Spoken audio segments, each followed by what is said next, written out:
Let's remind everyone of the clock striking midnight for the crisis. Exactly when did that bell go off, do you think? Was it September of 1990, November of 1990? Because Well, I yeah, think, that's good. That's good. I mean, you asked me about the M document, so I should answer that. When please. When I said to BG Deshmukh, there are all these problems, he said, look, why don't you write a paper so that when the new government comes, we'll put it to them and, maybe we'll get some action. So I wrote a paper, and the essence of the paper was, look, around the world, people are liberalizing. We have not liberalized. Even the former communist countries are liberalizing. If we don't liberalize, we'll be stuck. And that to reform, you need to do a number of things in parallel. I mean, you have to get rid of import licensing. But if you're going to get rid of import licensing for all the reasons, you may get too much imports. So you must find a way of balancing the balance of payments that doesn't reimpose import licensing. Otherwise, what will happen is that you liberalize the Ministry of Industry's import licensing for capital goods. Everybody wants to set up a factory. They all rush off to the Commerce Ministry and want import licenses for capital goods. And then the Finance Ministry says, how can you give so many import licenses? Now, the solution lies in having a free exchange rate, that if there's too much demand for imports, the exchange rate will depreciate, and automatically the ones that cannot pay those prices will drop out. And only the fellows who can really use this resource efficiently will survive. So again, it's no good saying to the Commerce Ministry, increase exports, because they'll just say, give me more export subsidy, because that's the only damn thing that they control. So I made a few of these things, and I also said, look, public sector, we need to rethink our position on the public sector, etc., etc. And I was working on this. It then turned out that VP Singh went to Malaysia, and I was part of his entourage.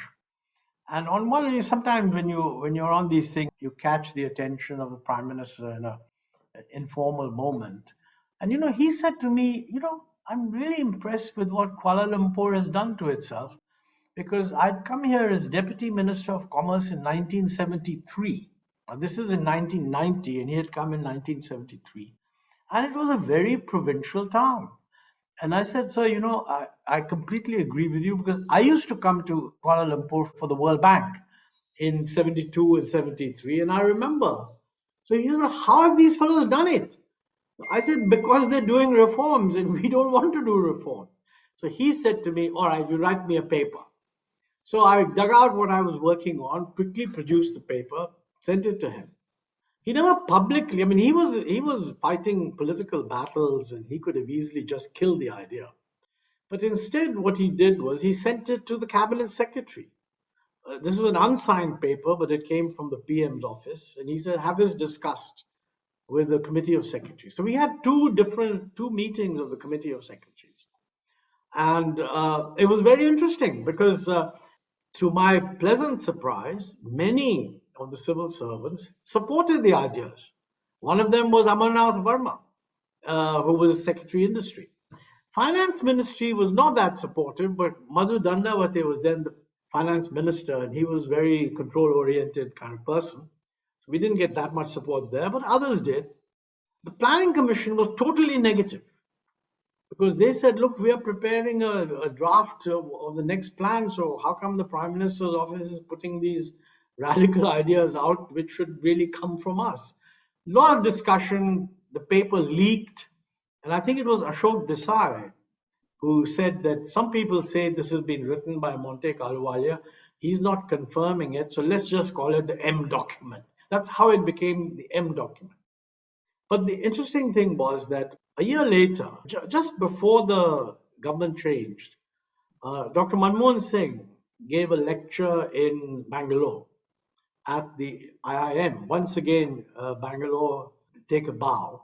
At the crossroads, as always, yes. Absolutely, you are at the crossroads. Now, it's very interesting that he gave a lecture in Bangalore, the convocation address. You can check it up. It's in 1991. This is before he was brought in as finance minister. He was just chairman of the UGC or some such thing, and nothing to do with policy. But he'd seen this paper of mine earlier, and he articulated, I think, even broader range of reforms that needed to be done, more or less along the same lines. Of course, nobody paid any attention to it because he was just an academic. Nobody knew that he was going to become finance minister. So that's how the M document was written, discussed. I think it got internalized by a lot of people. And when the crisis happened, we had to do something. We were able to push together a lot of these ideas. And these ideas would not have been pushed if there weren't other people supporting them.